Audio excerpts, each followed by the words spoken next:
Assess that the damage is only cosmetic and within the scope of the repair system. Thoroughly clean the wheel.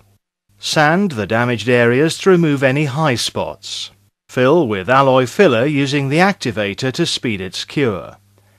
This gel filler is designed to bond to the alloy and will not crack or vibrate out. Apply the gel filler in thin layers, activating and flattening each process. Mask and apply the high build primer. Sand and repeat if required. Select and spray colour. Finally, apply a clear lacquer. Clean up and apply a cosmetic tyre gel if required.